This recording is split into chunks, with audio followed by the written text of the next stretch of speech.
I am a tree. I take things in slowly.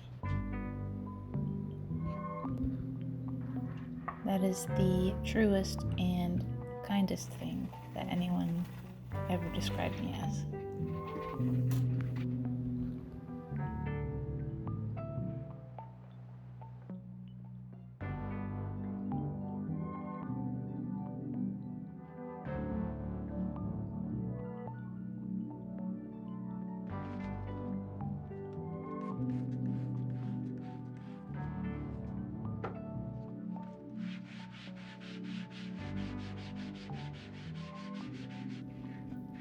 Strengthened neural pathways. The more you think away, the more you think away. That's how I describe it. Strong feelings linked to these paths mean you might be more likely to repeat the path, and so strengthen it. Today, I remember that I want joy in what I do. After watching people who genuinely enjoy what they do, on YouTube, on stage, in each other's company, or alone.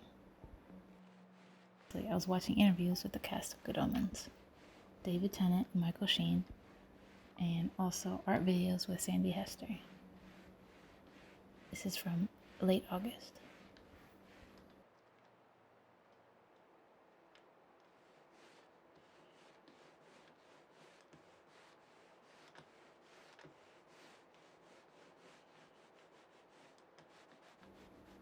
I choose joy and curiosity and wonder.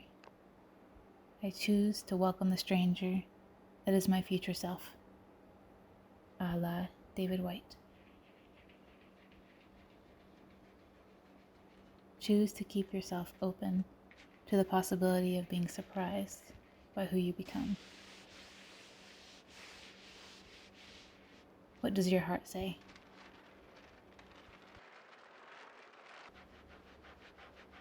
The people I'm aligned with will recognize the frequency.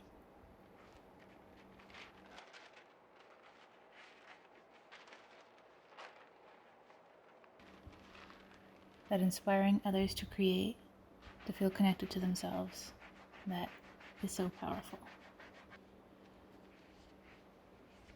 Things I feel connected to right now. The dignity of handmade objects, books, the sanctity of nature, and its capacity to repair and nourish.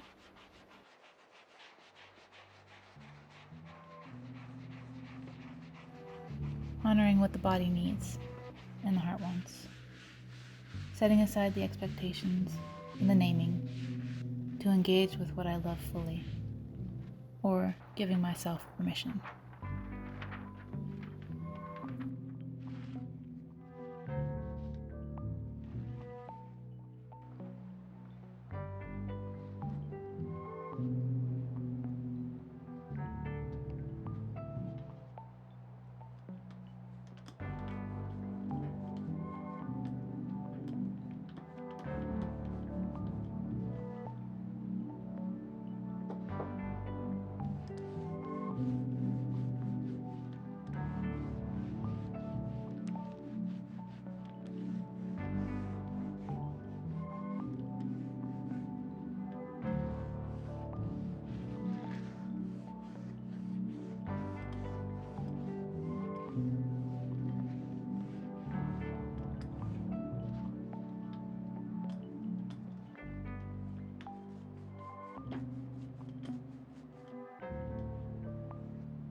My whole communication style is telling stories, hoping you will tell me relatable stories so we can share something together. Let's talk about sci-fi. I think the sci-fi is present for me in the work, but not necessarily as present for others. Maybe it's mostly in the logic. The challenges and boundaries that writers set up in order to make the impossible feel real and relatable. We can travel the stars? Great. But only so fast, or you'll turn back into an ancient version of your pre-human ancestors. Or maybe you're just ruining the environment in space, because if that isn't relatable. Fantasy sometimes gets me there. You have magic. You can knock anybody on their ass. But if you could openly use it, then there wouldn't be a story because there would be no challenges. So you gotta keep it a secret, sucker. Take that. And also that is relatable, because how many people can relate to feeling like they need to hide their light in order to live peacefully? And all the struggles within that. No wonder Merlin is an indie icon. What do these stories mean to us, these characters? How do we take them up into our own language of storytelling? Make them part of how we speak?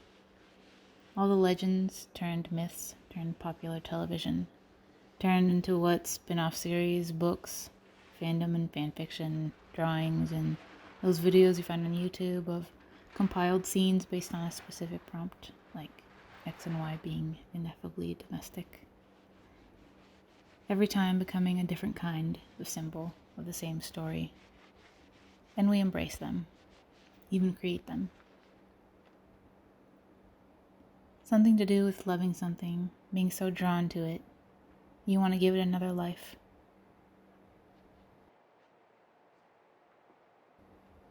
I used to love Pokemon when I was little, so much so that I wished it was real. I knew it wasn't, and I wished it was. And it was a real, deep sadness that it couldn't ever be. I have loved so many fictional characters.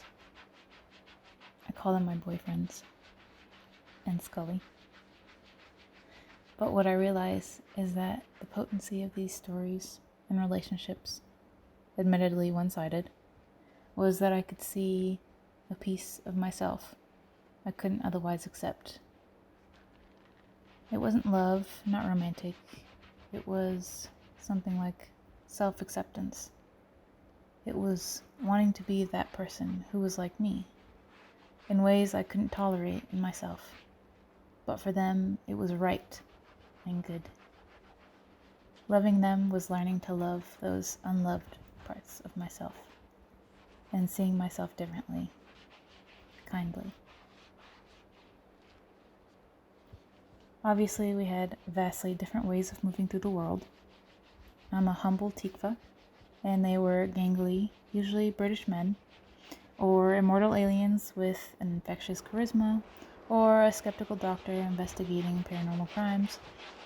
Obviously, we lived very different lives, and didn't come from the same backgrounds.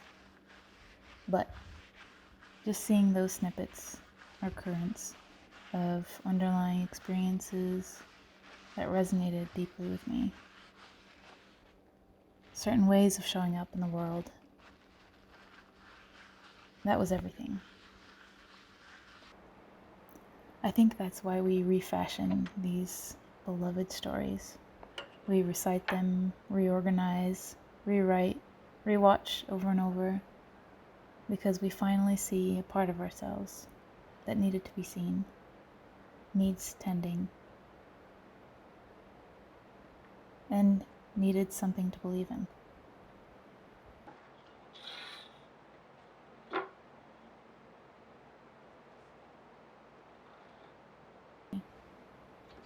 I came of age in the era of the anti-hero on TV. Coming of age stories were meant for kids like me, but I was too contrary to accept them. No. I was so convinced that I was unacceptable.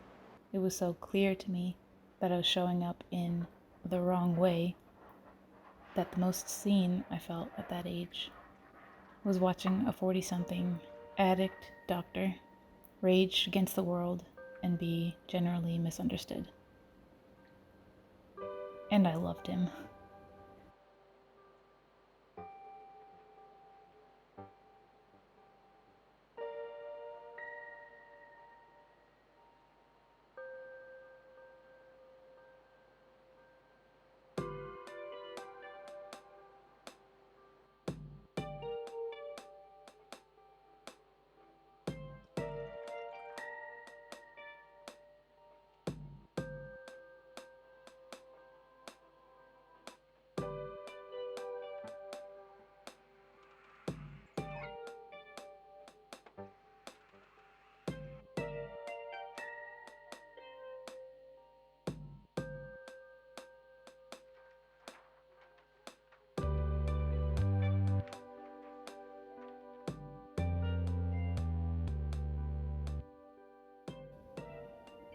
Leonard.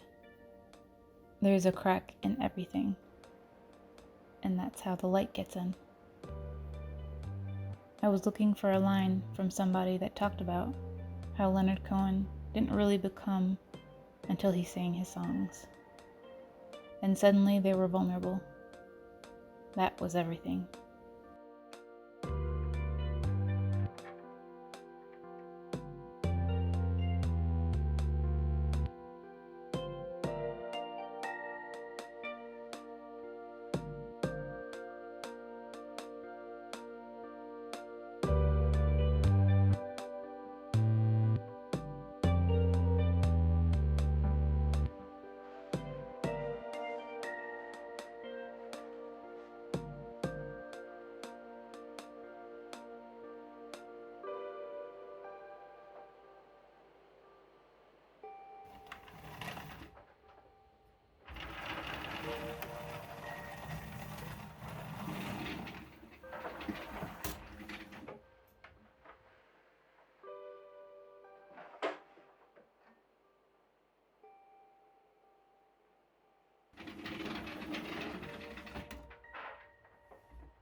Watching others loving something,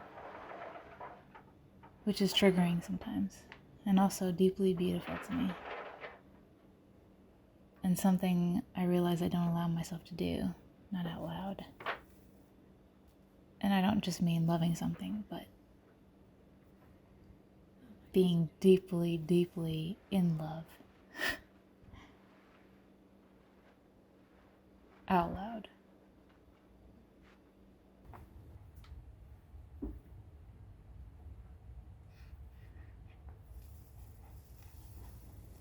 Truly trusting others.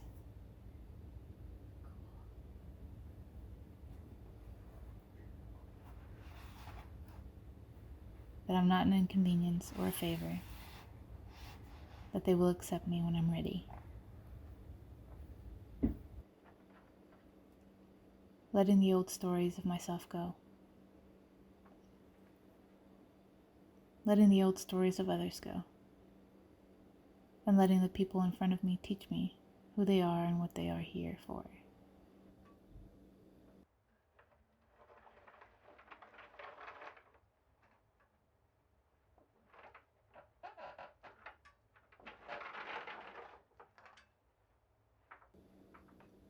That I have value enough. That people would want to hear from me. That I have valuable things to share.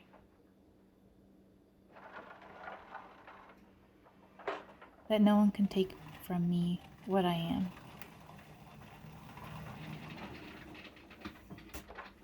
That I am plenty. That what I can make is plenty. That there is no need to feel scarce about my own creativity. Plenty as an orienting value. I'd like to embrace that in all things. In making, in thinking, in love, in time, in sharing ideas, in sharing of myself. Believing in plenty means you can be generous with what you have, whatever it is. And it helps make decisions. It helps you make decisions, me make decisions, from a perspective of calm and actual interest. Sharing what I love. That I am enough as I am. but I need to pay attention to how I feel, even when I feel difficult things that I would like to not be bothered by.